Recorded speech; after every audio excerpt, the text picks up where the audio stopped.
നമസ്കാരം. ഈ ദിനങ്ങളിൽ വളരെ പോസിറ്റീവായിട്ട് എനിക്ക് ഫീൽ ചെയ്ത ഒരു കണ്ടന്റ് ഉണ്ട്.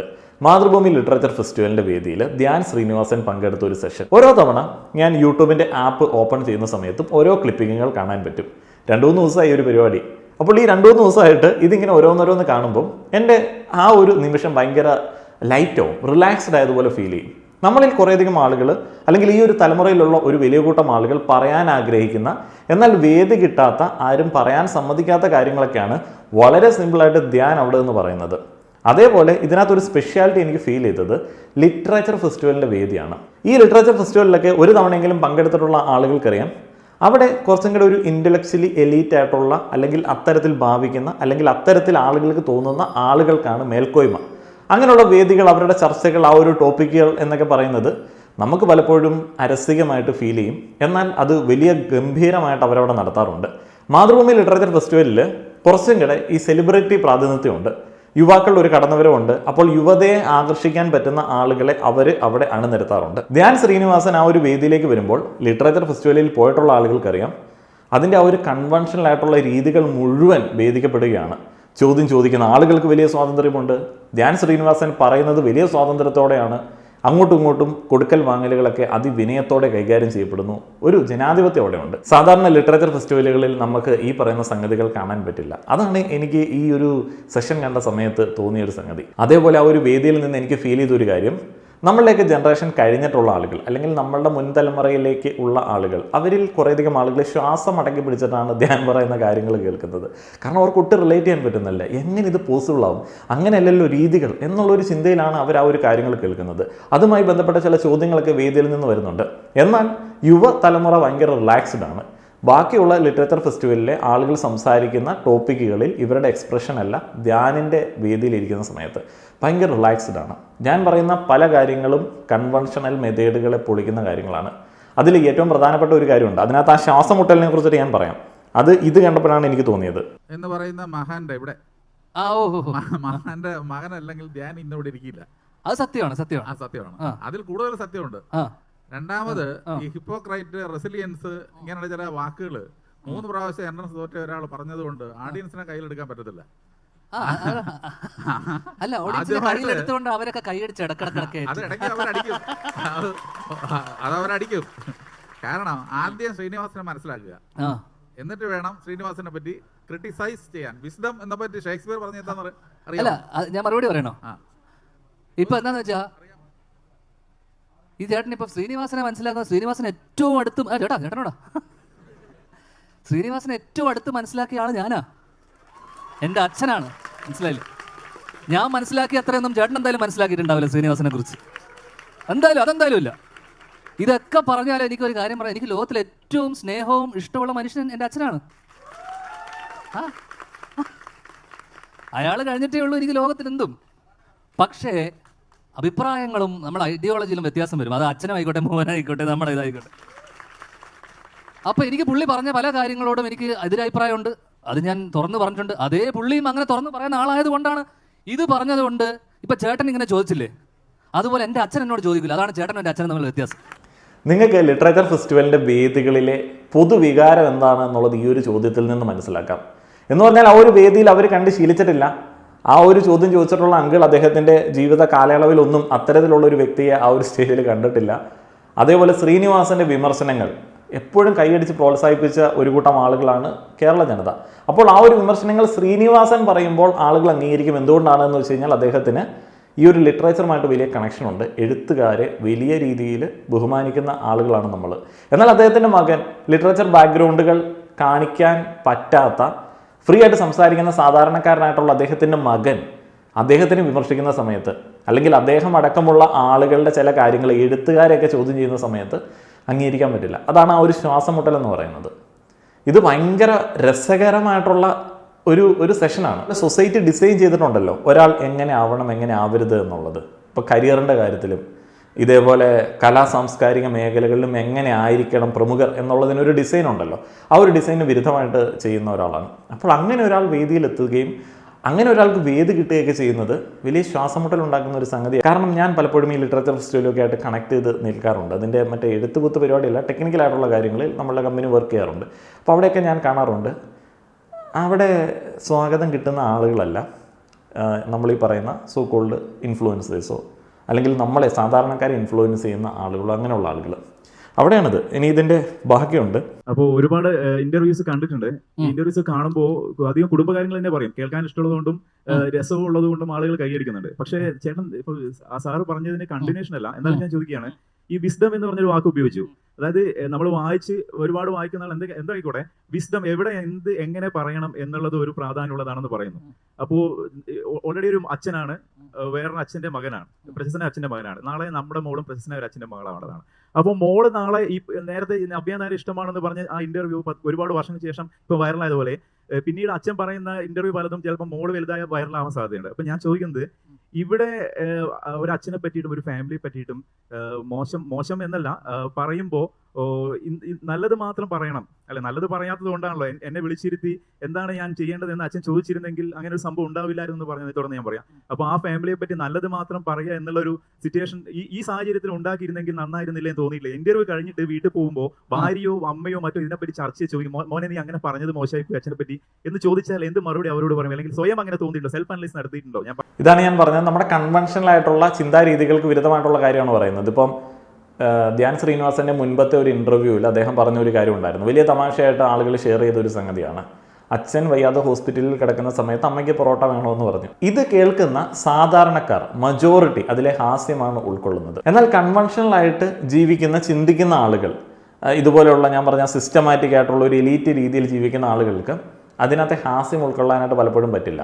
അപ്പോൾ അവർ ചിന്തിക്കുന്നത് ശ്രീനിവാസൻ എന്ന് പറയുന്ന വലിയ കലാകാരൻ എങ്ങനെയായിരുന്നു, ആ ഒരു കലാകാരൻ്റെ ഒരു വേദന സിറ്റുവേഷനിൽ, അദ്ദേഹം ഹോസ്പിറ്റലൈസ്ഡ് ആയ സിറ്റുവേഷനിൽ മകൻ ഇങ്ങനെ ഒരു കോമഡി ഇറക്കിയിരിക്കുന്നു, അതൊരു ഒരു ബഹുമാനക്കുറവല്ലേ എന്നുള്ളൊരു ചിന്തയാണ് അവർക്ക്. പക്ഷേ ശ്രീനിവാസൻ എന്ന് പറയുന്ന വ്യക്തി, ഇപ്പം അദ്ദേഹത്തിനെ കുറിച്ചിട്ട് ലാൽ ജോസിൻ്റെ ചരിത്രമെന്നിലൂടെ എന്ന് പറയുന്ന പ്രോഗ്രാം സഫാരിയിലുണ്ട്. അപ്പോൾ അദ്ദേഹം ഇതുപോലുള്ള ചില സിറ്റുവേഷനിലും കോമഡി ഇറക്കിയിട്ടുള്ള ആളാണ്. അപ്പോൾ ഇത് ശരിക്കും ഈ ഒരു വൈബ് കറക്റ്റായിട്ട് ധ്യാൻ ശ്രീനിവാസൻ്റെയിലുണ്ട്. പക്ഷെ നമ്മുടെ കൺവെൻഷണൽ ആയിട്ടുള്ള വേദികൾ, ഇങ്ങനെയുള്ള ആളുകൾ, കലാകാരനെ ഉയർത്തി വെച്ചിരിക്കുന്ന ഒരു പൊസിഷനെ ആരാധിക്കുന്ന ആളുകൾ, അങ്ങനെയുള്ള ആളുകൾക്ക് അംഗീകരിക്കാൻ പറ്റുന്നില്ല. അതേപോലെ ഇതിനകത്ത് വ്യക്തമായിട്ട് പേരൻറ്റിങ്ങിൻ്റെ കാര്യം പറയുന്നുണ്ട്. ശ്രീനിവാസൻ അദ്ദേഹത്തിൻ്റെ ജീവിതത്തിൽ അദ്ദേഹത്തിന് കിട്ടിയ പേരൻറ്റിങ്ങിനെ കുറിച്ചിട്ട് വേദനാജനകമായിട്ട് തന്നെയാണ് പങ്കുവയ്ക്കുന്നത്. തൻ്റെ മക്കൾക്ക് അത്തരത്തിലുള്ള ബുദ്ധിമുട്ട് ഉണ്ടാവാതിരിക്കാൻ വേണ്ടി വലിയ സ്വാതന്ത്ര്യം മക്കൾക്ക് കൊടുത്തു എന്ന് പറയുന്നു. അപ്പോൾ എന്നാലും ആ ഒരു പേരൻറ്റിങ്ങിനകത്ത് ചില കാര്യങ്ങൾ തുറന്നു പറയാനായിട്ടുള്ള വേദി ധ്യാൻ ശ്രീനിവാസൻ എടുക്കുന്നുണ്ട്. അത് ശ്രീനിവാസൻ എന്ന് പറയുന്ന അച്ഛന് വലിയ കുഴപ്പമില്ല. പൊതുവേദികളിൽ തന്നെ ധ്യാനിനെ കളിയാക്കുന്ന ചില രംഗങ്ങൾ നമ്മൾ കണ്ടിട്ടുണ്ട്. ഇതെല്ലാം കൺവെൻഷണൽ രീതികൾക്ക് വിരുദ്ധമാണ്. അതുകൊണ്ടാണ് ഇപ്പോഴും ധ്യാൻ പറയുന്ന ചില കാര്യങ്ങൾ ആളുകൾക്ക് അങ്ങോട്ട് ഉൾക്കൊള്ളാനായിട്ട് പറ്റാത്തത്. ധ്യാൻ പറയുന്നത് പക്ക റിയാലിറ്റിയാണ്. ഒരു സാധാരണ കുടുംബത്തിൻ്റെ, ഭയങ്കര ഫ്രണ്ട്ലി ആയിട്ടുള്ള ഒരു കുടുംബത്തിൻ്റെ ഒരു റിയാലിറ്റിയാണ് ധ്യാൻ അവിടെ പറയുന്നത്. അതിനകത്ത് പേരൻറ്റിങ് മിസ്റ്റേക്കുകൾ ഉണ്ടായിരിക്കാം. അത് ശരിക്കും പറയുമ്പോൾ മോശമാക്കി എന്നുള്ളൊരു തോന്നൽ എനിക്ക് പേഴ്സണലി ഫീൽ ചെയ്തില്ല. അത് പറയാനായിട്ടുള്ള സ്വാതന്ത്ര്യം അദ്ദേഹം ഉപയോഗിക്കുന്നുണ്ട്. അദ്ദേഹം അങ്ങനെ ഒരു സ്വാതന്ത്ര്യം ഉപയോഗിക്കുന്ന സമയത്ത് ഇമോഷണൽ ആയിട്ടോ വേറെ ഏതെങ്കിലും രീതിയിൽ തൻ്റെ ഫാമിലിയിൽ നിന്ന് അയാൾക്ക് ബാധിക്കില്ല എന്നുള്ള ഉറപ്പും കോൺഫിഡൻസും അദ്ദേഹത്തിനുണ്ട്. ഇവിടെയുള്ള സാധാരണക്കാർക്ക് അതില്ല. നമ്മുടെ വീട്ടിലുള്ള അച്ഛൻ്റെ അമ്മയുടെ ഒരു ക്രിറ്റിസിസം പുറത്തൊരു വേദിയിൽ വെച്ചോ അവരോടോ പറയാനായിട്ടുള്ള സ്വാതന്ത്ര്യം ഇവിടെയുള്ള എത്ര ആളുകൾക്കുണ്ട് എന്ന് ആലോചിച്ച് നോക്കുക. ഇല്ല. അതാണിത് കേൾക്കുന്ന സമയത്ത് മോശമായിട്ടും എന്തോ ഇത് ചെയ്യാൻ പാടില്ലാത്തതായിട്ടൊക്കെ അവർക്ക് തോന്നുന്നത്. എനിക്ക് ഒത്തിരി ഇത് ഇഷ്ടപ്പെട്ടു. ധ്യാൻ പറഞ്ഞ കാര്യങ്ങളല്ല, അങ്ങനെ ഒരു വേദിയും അങ്ങനെയുള്ള ആളുകളും ആ ഒരു ടോട്ടൽ സിറ്റുവേഷൻ. ധ്യാൻ്റെ മറുപടി ഇതാണ്. അങ്ങനെ ഒരിക്കലും അവർ ചോദിക്കാത്തിടത്തോളം നമുക്ക് അങ്ങനെ ഒരിക്കലും എനിക്ക് ചോദ്യം എന്തൊക്കെയോ അവിടെയൊക്കെ കറങ്ങി തിരിഞ്ഞ് വന്നു. എനിക്ക് അതിന്റെ പ്രിസൈസ് ആയിട്ട് എനിക്ക് മനസ്സിലായില്ല. എന്നാൽ അവസാനം ചോദിച്ച ചോദ്യം അതാ നേരത്തെ ഞാൻ പറഞ്ഞ ഈ ഫ്രീഡം ഓഫ് സ്പീച്ച് എന്നൊക്കെ പറയുന്ന പോലത്തെ ഒരു സംഭവം എന്ന് വെച്ച് കഴിഞ്ഞാൽ എന്തും സംസാരിക്കാനൊക്കെ ഉള്ള ഒരു സ്വാതന്ത്ര്യം അന്നും അദ്ദേഹം നമുക്ക് തന്നിട്ടുണ്ട്. അത് തന്നെയാണ് പുള്ളിക്ക് ഇതൊന്നും പുള്ളിയുടെ അച്ഛനിൽ നിന്ന് കിട്ടിയിരുന്നില്ല.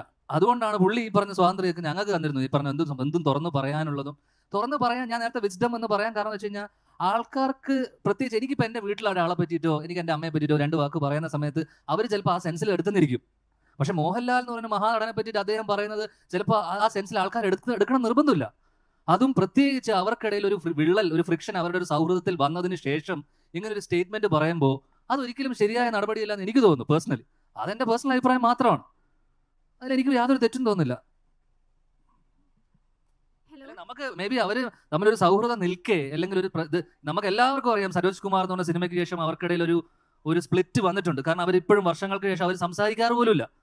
അങ്ങനെ ഒരു സംസാരിക്കാത്ത ഒരു ആൾക്കാർ 89 നടന്ന നസീർ സാറ് മരിച്ച സമയത്ത് നടന്ന ഒരു സംഭവത്തിനെ പറ്റി ഇത്രയും വർഷങ്ങൾക്ക് ശേഷം ഒരാളെ പറ്റി പറയുന്നതിനോട് എനിക്ക് ഒരു രീതിയിലും അതിനോട് യോജിപ്പില്ല. അത് ഞാൻ തുറന്നു പറഞ്ഞു, അത്രേ ഉള്ളൂ. മോഹൻലാൽ ശ്രീനിവാസൻ ബന്ധത്തിനെ കുറിച്ചിട്ടൊക്കെ ധ്യാൻ ശ്രീനിവാസൻ വളരെ വ്യക്തമായിട്ട് ക്ലിയർ ആയിട്ട് ചില അഭിപ്രായങ്ങൾ പ്രകടിപ്പിച്ചിരുന്നു. അപ്പോൾ അങ്ങനെയുള്ള അഭിപ്രായം സ്വതവേ ആരും പ്രകടിപ്പിക്കാറില്ല. നമ്മൾ കണ്ടിട്ടില്ലേ, ഒഴിഞ്ഞു മാറുന്ന സിറ്റുവേഷൻസ് സിനിമാ നടീനടന്മാർ വിവാദങ്ങളിൽ പെടാതിരിക്കാൻ വേണ്ടി.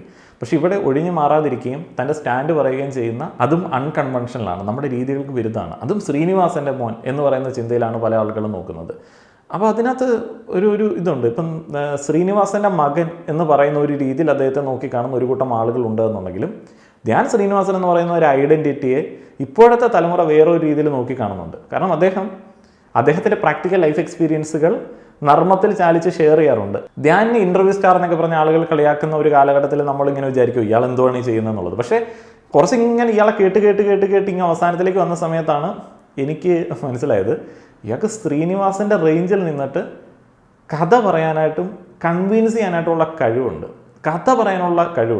ശ്രീനിവാസൻ അദ്ദേഹത്തിൻ്റെ സിനിമകളിലെ മെയിനായിട്ടുള്ള എഴുത്തുകുത്തുകൾ നടത്തിക്കൊണ്ടിരുന്നത് സിനിമ ഷൂട്ടിങ്ങിൻ്റെ സമയത്ത് തന്നെയാണ്. കഥ പറയുമ്പോൾ എന്ന സിനിമയെക്കുറിച്ചിട്ട് മുകേഷ് പറയുന്ന ഒരു കാര്യം ഞാൻ ഒരിക്കൽ കേട്ടിരുന്നു.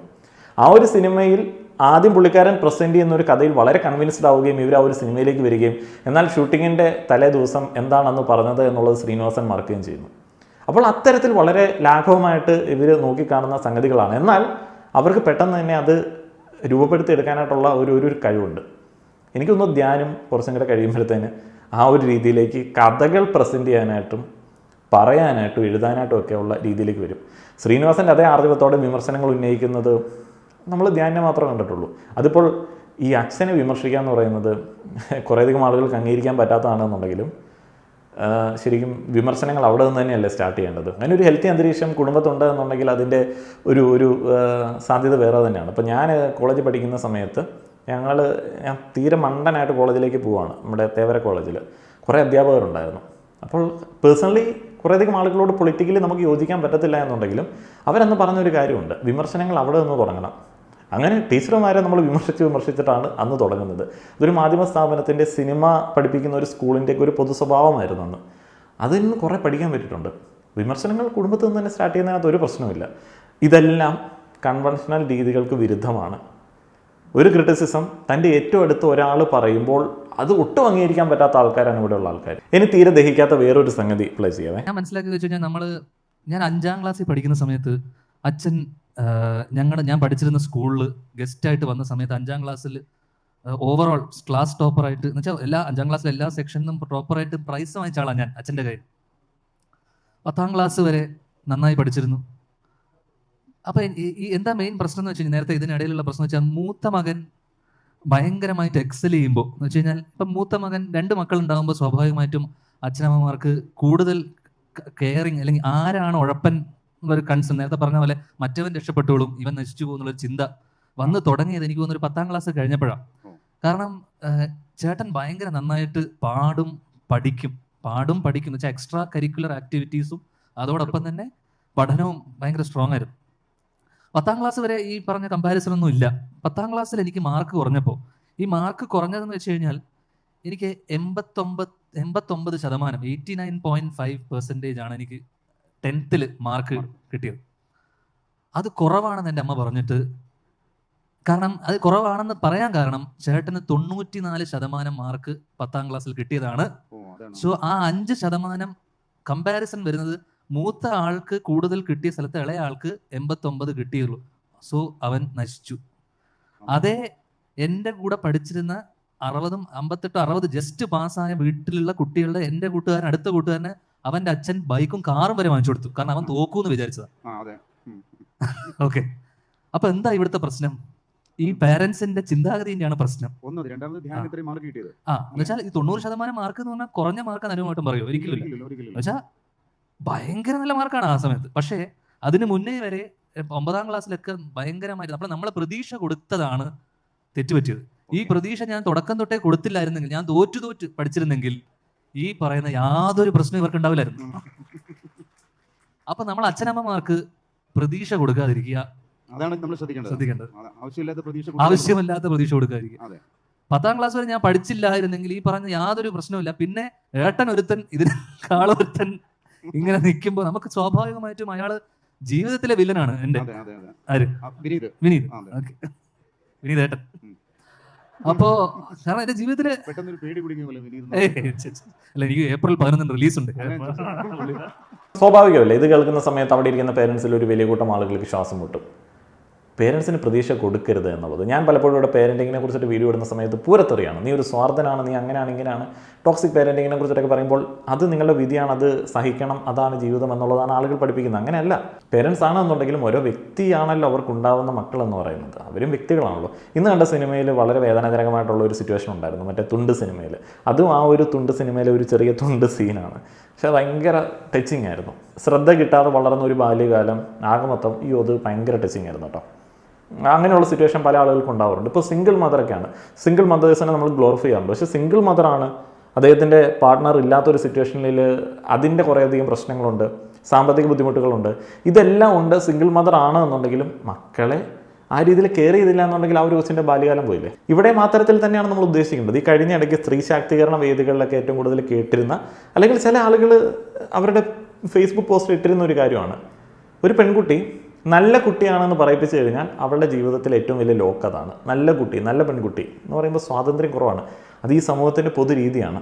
ഒരു നല്ലവനെ അല്ലെങ്കിൽ ഒരു നന്മ മരത്തെ ഉണ്ടാക്കുകയും പിന്നീട് അവൻ നന്മയാണോ നല്ലവനാണോ എന്ന് ഇങ്ങനെ എപ്പോഴും നോക്കിക്കൊണ്ടിരിക്കുകയും ചെയ്യുന്നതാണ് നമ്മുടെ പൊതുരീതി. അങ്ങനെ പട്ടം കിട്ടിയിട്ടുള്ള നല്ലവനായ ഉണ്ണി, നല്ല പെൺകുട്ടി, നല്ല സ്വഭാവമുള്ള പെൺകുട്ടി, അടക്കമൊതുക്കമുള്ള പെൺകുട്ടി, ഇവരുടെയൊക്കെ ചുമലിലെ ഏറ്റവും വലിയ ഭാരമാണ് മിണ്ടാപ്പൂച്ച, കലവുടയ്ക്കും, നല്ലവനായിട്ടുള്ള ഉണ്ണി ചമ്മഞ്ഞിട്ട് അവൻ അങ്ങനെ ചെയ്തു ഇങ്ങനെ ചെയ്തു. ഒരു സ്വാതന്ത്ര്യം ഇല്ലാത്തൊരവസ്ഥയാണ്. അതേപോലെ തന്നെ അടക്കം ഒതുക്കമുള്ള പെൺകുട്ടിക്ക് അഭിപ്രായ സ്വാതന്ത്ര്യമില്ല. അച്ഛനും അമ്മയും പറയുന്നത് കേൾക്കണോ, അങ്ങനെയുള്ള അടക്കം ഒതുക്കമുള്ള പെൺകുട്ടി അച്ഛനും അമ്മയും പറയും. അപ്പോൾ അച്ഛനും അമ്മയും പറയുന്നില്ല ശരിയാണോ തെറ്റാണോ എന്നുള്ളതിനെ കുറിച്ചിട്ടൊന്നും ചോദ്യമില്ല, ഒന്നും സൊസൈറ്റിക്ക് അറിയണ്ട. അപ്പോൾ അവൾ സ്വന്തമായിട്ടൊരു തീരുമാനം എടുത്തു, പോയി അവളുടെ ആ പട്ടവും പോയി, അവൾ നല്ലവളാണ് എന്ന് നടിച്ചിട്ട് മോശക്കാരിയായി മാറി എന്നുള്ള വിശേഷണമൊക്കെ കിട്ടും. ഇതൊക്കെ നമ്മളുടെ ഇവിടെയുള്ള മെസ്സാണ്, ആകെ മൊത്തത്തിൽ മെസ്സായി കിടക്കുന്ന സാധനങ്ങളാണ്. അല്ല, അങ്ങനെ ഒരു വിലയിരുത്തലോ അല്ലെങ്കിൽ അങ്ങനെ ഒരു ഫീഡ്ബാക്ക് നീ നന്നായി ചെയ്യുന്നുണ്ട് മോനെ, നീ നന്നാവും മോനെ എന്ന് എൻ്റെ അമ്മയോ അച്ഛനോ ചേട്ടനോ അങ്ങനെയൊന്നും, അങ്ങനെ അനുവണ്ണം അറിയാലോ, അവരൊരിക്കലും അങ്ങനെ പറയുന്ന ആൾക്കാരുമല്ല. എൻ്റെ അമ്മക്ക് ഞാൻ എന്ത് ജോലിയാണ് ചെയ്യുന്നതെന്ന് പോലും അറിഞ്ഞുകൂടാ. എല്ലാ ദിവസവും പോകുന്നുണ്ട്, ഏത് സിനിമയാണ് ചെയ്യുന്നത് എന്താണെന്ന് പോലും അറിയാത്ത ഒരാൾ. അമ്മ ഭയങ്കര നാട്ടുമ്പുറംകാരിയാണ്. നമുക്ക് സിനിമയെക്കുറിച്ചോ അല്ലെങ്കിൽ സിനിമാക്കാരെ കുറിച്ചോ യാതൊരുവിധ അത്തരം ചിന്തകൾ പോലും ഇല്ലാത്ത ആളാണ്. മക്കളെ സിനിമ വരുവാണെങ്കിൽ മക്കളുടെ സിനിമ, അച്ഛൻ്റെ സിനിമ മാത്രം കണ്ടിരുന്ന ഒരാളാണ് അമ്മ. ചേട്ടൻ എന്നോട് സ്വാഭാവികമായിട്ടും എന്നോട് ഇടക്ക് കരിയർ അഡ്വൈസുകൾ, നീ ഇങ്ങനെ ചെയ്താൽ നന്നായിരിക്കില്ലേ, എന്തുകൊണ്ട് ഈ സമയം ഇപ്പം നിനക്കൊരു നല്ലൊരു സിനിമ ചെയ്തു കഴിഞ്ഞാൽ നിനക്ക് ഇത്രയും ഇഷ്ടമുണ്ടല്ലോ, നീ എന്തുകൊണ്ടാണ് ഇങ്ങനെ, നീ അറിഞ്ഞുകൊണ്ട് മോശം സിനിമ എടുത്ത് എന്തിനാണ് ഇങ്ങനെ ചെയ്യുന്നത്? അതെൻ്റെ തീരുമാനമല്ലേ. കാരണം എനിക്ക് അഭിനയത്തോട് ഞാൻ പലപ്പോഴും പല സ്ഥലത്തും പറഞ്ഞിട്ടുണ്ട്, ഞാൻ വളരെ റിലക്റ്റൻറ്റ് ആക്ടറാണ്, ഞാൻ ടെക്നീഷ്യൻ ആവണമെന്ന് വെച്ചു. ഞാൻ വിചാരിച്ചു തൽക്കാലം ഞാൻ കൊറോണ സമയത്ത് കമ്മിറ്റ് ചെയ്ത 3 വർഷത്തേക്കുള്ള കമ്മിറ്റ്മെൻറ്റുകളാണ് ഞാൻ ഇപ്പോഴും ചെയ്തു തീർക്കുന്നത്. അപ്പോൾ അതൊക്കെ അറിയാം. അപ്പോൾ എന്നോട് പറഞ്ഞു, നീ ഒന്ന് ആക്ടിങ് നിനക്കൊരു താല്പര്യമില്ലാത്ത എന്താ താല്പര്യം? എനിക്ക് താല്പര്യമില്ല, അതുകൊണ്ട് തന്നെ ഞാൻ അതിൽ, പക്ഷേ എനിക്ക് സ്വാഭാവികമായിട്ട് എനിക്ക് ഒരുപാട് സിനിമകൾ വരുന്നു, അപ്പം ഞാനതൊക്കെ ചെയ്യുന്നു. കാരണം സാമ്പത്തിക നേട്ടമുണ്ട് ഒരുപാട്, എനിക്ക് കാശ് കിട്ടുന്നുണ്ട് അത്യാവശ്യം. ഇപ്പം ഈ സമയത്ത് ഞാൻ ഇവിടെ വീട്, ഫ്ലാറ്റ് വാങ്ങിച്ചു, അത് ആവശ്യമല്ലേ, പൈസ ആവശ്യമാണല്ലോ. എല്ലാവരും പറയും പൈസയല്ല പാഷനാണെന്നൊക്കെ, അതിലൊന്നും ഒരു കാര്യമില്ല. ഞാൻ പണ്ട് തിയേറ്ററിൽ പൈസ കൊടുത്താണ് സിനിമ കണ്ടിരുന്നത്. ഇന്ന് പൈസ വാങ്ങിച്ച് ഞാൻ സിനിമക്ക് അഭിനയിക്കാൻ പോകുന്നത്, അത്രേ ഉള്ളൂ. അപ്പൊ കഴിഞ്ഞോ, എനിക്ക് ബാക്കി കൂടെ ഉണ്ടായിരുന്നു. അപ്പൊ എനിക്ക് പാഷൻ ഉണ്ടോ എന്ന് ചോദിച്ചാൽ എനിക്കുണ്ട്. അപ്പൊ എന്നോട് എപ്പോഴും അടുത്ത ചോദിക്കുന്ന ഒരു ചോദ്യം എന്ന് വെച്ച് കഴിഞ്ഞാൽ, ഇങ്ങനെ ആകുമ്പോൾ ഔട്ടായി പോവില്ലേ ഫീൽഡിൽ നിന്ന്? ഏത് പ്രധാന ചോദ്യമല്ലേ. എനിക്ക് അടുത്തൊരു 25-30 വർഷത്തേക്ക് സിനിമ ചെയ്യാനുള്ള കഥകൾ ഞാനൊരു 10 കൊല്ലം മുന്നേ കുറച്ചധികം കഞ്ചാവ് അടിച്ചിട്ട് ഉണ്ടാക്കി വെച്ചിട്ടുണ്ട്. പൈസയല്ല പാഷനാണ് വലുതെന്ന് എല്ലാവരും പറയും, അതിലൊന്നും ഒരു കാര്യമില്ല. ധ്യാൻ ശ്രീനിവാസൻ പറഞ്ഞ കാര്യമാണ് ധ്യാൻ ശ്രീനിവാസൻ പറയുന്നത്, ഒക്കെ ഉള്ള കാര്യമാണ്. പലപ്പോഴും ഈ പാഷൻ പ്രൊഫഷനാക്കുക എന്ന് പറയുന്നത് ഭയങ്കര ഓവർ റേറ്റഡ് ആയിട്ടുള്ളൊരു സംഗതിയാണ്. ഞാൻ അതിൽ ട്രൈ ചെയ്ത് പരാജയപ്പെട്ട ഒരു വ്യക്തിയാണ്. ഈ പാഷൻ എന്ന് പറയുന്നത് നമ്മൾ അത്രയധികം ഇഷ്ടത്തോടെ ചെയ്യുന്ന ഒരു കാര്യമാണ്. പ്രൊഫഷൻ എന്ന് പറയുന്നത് നമ്മൾ ജീവിക്കാൻ വേണ്ടി ചെയ്യുന്ന ഒരു ജോലിയാണ്. പാഷനെ പ്രൊഫഷനാക്കുമ്പോഴത്തേന് ജീവിക്കാൻ വേണ്ടി നമ്മളുടെ ആ ഒരു പാഷനെ പലപ്പോഴും അതിനെ കൊല്ലാക്കൊല ചെയ്യേണ്ടി വരും. എൻ്റെ പാഷൻ ഫിലിം എഡിറ്റിംഗ് ആയിരുന്നു, ഫിലിം റിലേറ്റഡ് ആയിട്ടുള്ള കാര്യങ്ങൾ ചെയ്യാന്നുള്ളതായിരുന്നു. അങ്ങനെ പല ആളുകളുടെ അടുത്ത് അസിസ്റ്റൊക്കെ ചെയ്ത്, അസോസിയേറ്റൊക്കെ ചെയ്ത്, പല വർക്കുകളൊക്കെ ചെയ്ത് ഇങ്ങനെ മുന്നോട്ടേക്ക് പോകുന്ന സമയത്ത് പല ആളുകളും നമ്മളെ ഉപയോഗിക്കും. ഫ്രീ ആയിട്ട് ആൾക്കാരെ കിട്ടുന്ന ഒരു സമയമുള്ള അവസരങ്ങൾ ചോദിച്ച് നടക്കുന്ന ഒരു സമയം. അപ്പോൾ ഒരു പ്രമുഖ ഡയറക്ടറുടെ ഒരു ഷോർട്ട് ഫിക്ഷൻ കട്ട് ചെയ്യാനായിട്ട് വന്നു. അപ്പം അത് ഷൂട്ട് ചെയ്തത് ആകെ കുളമായതുകൊണ്ട് ഞാൻ പറഞ്ഞു ഇത് നടക്കത്തൊന്നുമില്ല, ഇങ്ങനെയൊന്നുമല്ല ചെയ്യേണ്ടതെന്ന് പറഞ്ഞ് പുള്ളി ആകെ മൊത്തം ഈഗോ പ്രശ്നമായി. ഞാൻ വർക്ക് ചെയ്തുകൊണ്ടിരുന്ന സാഹചര്യങ്ങളിൽ നിന്നിട്ട് എനിക്ക് പടിയിറങ്ങേണ്ടി വന്നു. അപ്പോൾ അന്ന് ഞാൻ ഇങ്ങനെ തീരുമാനിച്ചു ഈ സാധനം ഇത് പ്രൊഫഷനാക്കുന്നില്ല, അതുകൊണ്ട് ഞാൻ രക്ഷപ്പെട്ടു. ഈ ഫിലിം എഡിറ്റിംഗ് ഫീൽഡ് എന്നൊക്കെ പറയുന്നത് ഭയങ്കര ഫ്രസ്ട്രേറ്റഡ് ആയിട്ടുള്ള ഫീൽഡാണ്. ഞാൻ കംപ്ലീറ്റ്ലി അതിൽ നിന്ന് അങ്ങോട്ട് മാറിയിട്ട് പക്ക വേറെ പ്രൊഫഷൻ ചൂസ് ചെയ്തു. അതുകൊണ്ടിപ്പം നല്ല സുഖമായിട്ട് ജീവിക്കുന്നുണ്ട്. പാഷൻ അവിടെ ഉണ്ട് താനും. വളരെ സെലക്റ്റീവായിട്ട് സുഹൃത്തുക്കളുടേതും പേഴ്സണലായിട്ടുള്ളതുമായ മാത്രം കാര്യങ്ങൾ ചെയ്ത് വളരെ ഭംഗിയായിട്ട് പോകുന്നു. അപ്പോൾ പാഷൻ അവിടെ ഉണ്ട്, അത് നശിച്ചില്ല. പ്രൊഫഷനാക്കാൻ പോയി കഴിഞ്ഞാൽ ആകെ മൊത്തത്തിൽ പണ്ടാറ് തുടങ്ങിപ്പോകും. എന്തൊക്കെ ചെയ്യേണ്ടി വരും എന്നുള്ളതിനെ കുറിച്ചിട്ട് ഒരു കൈയും കണക്കുണ്ടാവില്ല. നമുക്ക് എല്ലാവർക്കും 1-2-3 സ്കില്ലുകളൊക്കെ എന്താണെന്ന് പറഞ്ഞാൽ ഉണ്ടാവും. ഒരു കാര്യം മാത്രം ചെയ്ത് ജീവിക്കാമെന്ന് വിചാരിക്കുന്നത് ഇന്നത്തെ കാലത്ത് പറ്റുന്നൊരു പരിപാടിയല്ല. കാരണം നമ്മൾ ഒരു കാര്യം പഠിക്കുന്നു, നാളെ ആയിരിക്കും അവിടെ ആർട്ടിഫിഷ്യൽ ഇൻ്റലിജൻസിൻ്റെ എന്തെങ്കിലും സംഭവങ്ങൾ വരുന്നത്. അതിലെ ഏറ്റവും വലിയ വിക്ടിംസാണ് ഞങ്ങൾ. മാധ്യമപ്രവർത്തനം പണ്ട് ജേർണലിസം ഒക്കെ സ്കൂളിൽ പോയി പഠിച്ച ആൾക്കാരാണ് നമ്മൾ. ഡിഗ്രി തൊട്ട് PG വരെ മീഡിയ മെയിനായിട്ട് എടുത്ത് പഠിച്ചതാണ്, ഇംഗ്ലീഷും പിന്നെ മാസ് കമ്മ്യൂണിക്കേഷനും. നമ്മൾ പഠിച്ചങ്ങോട്ട് കഴിഞ്ഞപ്പോഴത്തേനാണ് ജിയോ വരുന്നതും എല്ലാവരും ജേർണലിസ്റ്റുകളായി മാറിയതും. ഇപ്പോൾ നമ്മുടെ ഡിഗ്രി PG കൊണ്ട് എന്ത് കാര്യമുണ്ട്? ചാനലുകളിൽ പോയി വർക്ക് ചെയ്ത് കഴിഞ്ഞാൽ യൂട്യൂബ് ചാനലിൽ കിട്ടുന്ന ആ പൈസയുടെ പാത്തിലൊന്നും പോലും കിട്ടത്തില്ല. അതാണ് ഇതിൻ്റെ പ്രശ്നം. പണ്ട് ഞാൻ വീഡിയോ എഡിറ്റിംഗ് സ്റ്റാർട്ട് ചെയ്ത സമയത്ത് 8ാം ക്ലാസ് പഠിക്കുന്ന സമയത്താണ്. അന്ന് വീഡിയോ എഡിറ്റർ എന്നൊക്കെ പറഞ്ഞു കഴിഞ്ഞാൽ ഭയങ്കര വലിയ സംഭവമാണ്. കാരണം ആരുടെയും കമ്പ്യൂട്ടറൊന്നും അധികമില്ല, ഉപയോഗിക്കാനായിട്ടുള്ള സാങ്കേതിക വിദ്യകളില്ല, ഭയങ്കര എക്സ്പെൻസീവാണ്. കാരണം മറ്റേ കാസറ്റാണല്ലോ. അപ്പോൾ അതിങ്ങനെ ഒരു സാധനത്തിനകത്ത് വെച്ച് കറക്കി എടുത്ത് വേണം ഡിജിറ്റലി കൺവേർട്ട് ചെയ്യാൻ. അതൊന്നും എല്ലാവരും കൊണ്ട് പറ്റുന്ന പരിപാടിയല്ല. അപ്പോൾ നമ്മൾ വിചാരിച്ചു, അന്നത്തെ കാലത്ത് ആൾക്കാർ വിചാരിച്ചു ഇതാണ് ജീവിതം. നമ്മൾ ഭയങ്കര അന്നും എഡിറ്റിങ്ങിനൊക്കെ നല്ല പൈസ ഉണ്ടായിരുന്നു. ഇന്നത്തെ പൈസ തന്നെ ഉണ്ടെന്നും, കാരണം റെയറാണല്ലോ. പക്ഷേ പിന്നീട് ഈ മെമ്മറി കാർഡിൽ നിന്ന് കോപ്പി ചെയ്യുന്ന പരിപാടി വന്നപ്പോഴത്തേന് അവരൊക്കെ ഇല്ല, അവരൊക്കെ വേറെ പണിക്ക് കൊണ്ടുവന്നു. അപ്പം അന്നത് പാഷനായിട്ട് കൊണ്ടുവരുന്ന ആൾക്കാർക്ക് പിന്നീട് വേറെ പ്രൊഫഷൻ നോക്കേണ്ടി വന്നു. അപ്പോൾ ഇതൊക്കെയാണ് ഇതിൻ്റെ മാറുന്ന കാലഘട്ടത്തിലെ സംഭവങ്ങൾ. അപ്പോൾ നമ്മൾ മൾട്ടി സ്കിൽഡ് ആയിട്ടിരിക്കുക എന്നുള്ളതാണ് ഇതിനകത്തെ പ്രധാനപ്പെട്ട സംഗതി. ഇത് ഇപ്പം ധ്യാൻ പറഞ്ഞ കാര്യം അങ്ങനെയൊക്കെ തന്നെയാണ്. എല്ലാവരും പൈസയ്ക്ക് വേണ്ടിയാണ് ചെയ്യുന്നത്. അതങ്ങ് തുറന്ന് സമ്മതിക്കുന്നതിനകത്ത് പ്രത്യേകിച്ച് പ്രശ്നമൊന്നുമില്ല. നമ്മുടെ നാട്ടിൽ പല ആൾക്കാരും അപമാനിക്കാൻ വേണ്ടി ചോദിക്കുന്ന ഒരു കാര്യമാണ്, നീ പൈസയ്ക്ക് വേണ്ടിയല്ല ചെയ്യുന്നത്. പൈസയ്ക്ക് വേണ്ടിയാണ് ചെയ്യുന്നതെന്ന് പറയുന്നത് മോശമാണോ? പലപ്പോഴും യൂട്യൂബ് ചാനലിൻ്റെ താഴെ കമൻറ്റ് ബോക്സിൽ വന്നിട്ട് മെയിൻലി ഇപ്പം കഴിഞ്ഞ ദിവസങ്ങളിൽ മറ്റേ സംഘമിത്രങ്ങൾക്കെതിരെയുള്ള വീഡിയോ ഒക്കെ വന്നപ്പോൾ അവർ വന്ന് ചോദിക്കുന്ന ഒരു കാര്യമുണ്ട്, നീ പൈസയ്ക്ക് വേണ്ടിയല്ലേ ഇതൊക്കെ പറയുന്നത്? ഒരു കണക്കിന് നോക്കിക്കഴിഞ്ഞാൽ സംഘമിത്രങ്ങളെക്കാട്ടിലും ഏറ്റവും കൂടുതൽ രാജ്യസ്നേഹമുള്ളത് എനിക്കാണ്. ഞാൻ ഈ സംഘമിത്രങ്ങളെക്കുറിച്ചിട്ട് വിമർശനം പറഞ്ഞിട്ടാണ് എന്നുണ്ടെങ്കിലും വിദേശ നാണ്യമാണ് കൊണ്ടുവരുന്നത്. അയർലൻഡിൽ നിന്നിട്ടാണ് നമ്മുടെ യൂട്യൂബ് മണി പ്രോസസ്സ് ചെയ്യപ്പെടുന്നത്. അതേപോലെ എൻ്റെ റിമോട്ട് ജോബിന് UK എന്നാണ് പേയ്മെൻറ്റ് വരുന്നത്. ഇതെല്ലാം ഇവിടെ കറക്റ്റായിട്ട് ടാക്സ് ഫയൽ ചെയ്ത് എല്ലാ വർഷവും ടാക്സ് അടയ്ക്കുന്ന ഒരു വ്യക്തിയാണ് ഞാൻ. അതേപോലെ ഈ പൈസ ഞാനാണ് സൂക്ഷിച്ച് വയ്ക്കാറില്ല, വീട്ടിൽ പൂട്ടി വയ്ക്കുന്ന പരിപാടിയില്ല, ചിലവാക്കും. അപ്പോൾ ഒന്ന് ആലോചിച്ച് നോക്കുക, വിദേശത്ത് നിന്ന് പണം കൊണ്ടുവന്ന് ഇവിടെ ചിലവഴിക്കുന്ന വലിയൊരു രാജ്യസ്നേഹിയാണ് ഞാൻ പൈസ വാങ്ങാതെ ചെയ്ത് കഴിഞ്ഞാൽ ആർക്കെങ്കിലും എന്തെങ്കിലും ഗുണമുണ്ടോ? ഒരു ഗുണമില്ല. കുറച്ച് ദിവസം ആൾക്കാർ പറയും മിടുക്കൻ എന്ന് പറയും. എന്നിട്ട് നാളെ എന്ത് സംഭവിക്കും? എന്തെങ്കിലും ഒരു ആവശ്യം വരുമ്പോൾ നമ്മൾ 10 പേരോട് ചോദിച്ചു കഴിഞ്ഞാൽ നമ്മൾ തെണ്ടുന്നു എന്ന് പറയും. എൻ്റെ ആവശ്യമില്ലല്ലോ. അപ്പം നമ്മൾ ചെയ്യുന്ന പണിക്ക് പണമൊക്കെ ചോദിച്ചു വാങ്ങുക, എല്ലാത്തിനും ഒരു പേയ്മെൻറ്റ്, ഒരു റിവാർഡ് ആരെന്ത് ചെയ്താലും കൊടുക്കാനായിട്ട് ശീലിക്കുക. ഈ ചാരിറ്റി എന്ന് പറയുന്നത് ഇപ്പോഴത്തെ അവസ്ഥയിൽ നമുക്ക് പ്രോത്സാഹിപ്പിക്കാമെന്നുണ്ടെങ്കിലും അധികം പ്രോത്സാഹിപ്പിക്കാതിരിക്കുക. ഇനിയുള്ള കാലഘട്ടത്തിൽ എല്ലാവരും ചികിത്സാ സഹായത്തിന് വേണ്ടിയൊക്കെ ചോദിക്കാറുണ്ട്. നിങ്ങൾ ഒരാൾക്ക് 10,000 രൂപ ചികിത്സാ സഹായം കൊടുക്കുന്നതിനേക്കാട്ടിലും ബെറ്റർ എനിക്ക് തോന്നുന്നു നിങ്ങൾ കുറേയധികം ആളുകൾക്ക് ഇൻഷുറൻസ് എടുത്ത് കൊടുക്കുക, ഹെൽത്ത് ഇൻഷുറൻസ് എടുത്ത് കൊടുക്കുക. അല്ലെങ്കിൽ ഒരു 5-6 കുടുംബങ്ങൾക്ക് ഫാമിലി ഇൻഷുറൻസ് മാസം അടയ്ക്കാൻ പറ്റുന്നത് നിങ്ങൾക്ക് ചെയ്യാൻ പറ്റുമെന്നുണ്ടെങ്കിൽ നിങ്ങൾ ചെയ്യുന്ന ഏറ്റവും വലിയ സർവീസാണ്. മെഡിക്കൽ കോളേജിൽ കൊണ്ടേ കുറേയധികം ആളുകളെ അവിടെ ഇട്ടിട്ടുണ്ട്. അവിടെ ദുരന്തമാണ്. അങ്ങനെ ദുരന്തത്തിൻ്റെ സമയത്ത് കൊണ്ടേ കുറേ പൈസ കൊടുക്കുന്നതിനേക്കാളും നല്ലത് ഇവിടെ ആളുകൾക്കൊക്കെ പ്രൈവറ്റ് ഹെൽത്ത് ഇൻഷുറൻസ് ഒക്കെ എടുത്ത് കൊടുക്കുന്നതാണ്. നല്ല നല്ല ഹോസ്പിറ്റലിലൊക്കെ പോയി ചികിത്സ ചെയ്യട്ടെ, ചെറിയ പൈസയേ ഉള്ളൂ. ഒരു കുടുംബത്തിന് ഒരു മാസം 10,000 1,500 ഒക്കെ മാറ്റി വയ്ക്കാൻ പറ്റത്തില്ല എന്നുണ്ടെങ്കിൽ അത് ആരെങ്കിലും ചാരിറ്റി ചെയ്യട്ടെ. ഒരു കുടുംബത്തിന് മുഴുവൻ എനിക്ക് തോന്നുന്നു ഇൻഷുറൻസ് എടുക്കാനായിട്ട് ഒരു മാസം ഒരു 1,000-1,500 രൂപ കണക്കാക്കിയാൽ മതിയെന്ന് തോന്നുന്നു. അതൊരു നഷ്ടമൊന്നുമില്ല. എന്നിട്ട് നമ്മൾ ഫേസ്ബുക്കിലും യൂട്യൂബിലൊക്കെ സ്റ്റാറ്റസ് ഇട്ടിട്ട് അതിൻ്റെ ഇടയ്ക്ക് കുറേ ഇടനിലക്കാർ വന്ന് കുറേയധികം പൈസയൊക്കെ അങ്ങോട്ട് കൊണ്ടുപോകുന്നു. എന്തൊരു കോലമാണ് ഇവിടെ. അപ്പോൾ അങ്ങനെയുള്ള ചാരിറ്റി പരിപാടി അതിൻ്റെ കൂടെ വേറെ. ഇതൊക്കെ എൻ്റെ കൂടെ പറഞ്ഞു എന്നുള്ളതേ ഉള്ളൂ. ഈ ധ്യാനിനെ പോലുള്ള ആൾക്കാരൊക്കെ ഇങ്ങനെയുള്ള വേദികളിൽ വരുമ്പോഴാണ് ഈ കൺവെൻഷണൽ രീതികളൊക്കെ ബ്രേക്ക് ചെയ്തിട്ടുള്ള ചില അഭിപ്രായം പറച്ചിലുകളും ചർച്ചകളൊക്കെ വരുന്നത്. അപ്പോൾ എനിക്കും ഇങ്ങനെ ഒരു വേദി കിട്ടുന്നത് ഇതുപോലുള്ളൊരു സംഭവം വന്നതുകൊണ്ടാണല്ലോ. നിങ്ങളുടെ അഭിപ്രായം അറിയാൻ ആഗ്രഹമുണ്ട്. നന്ദി.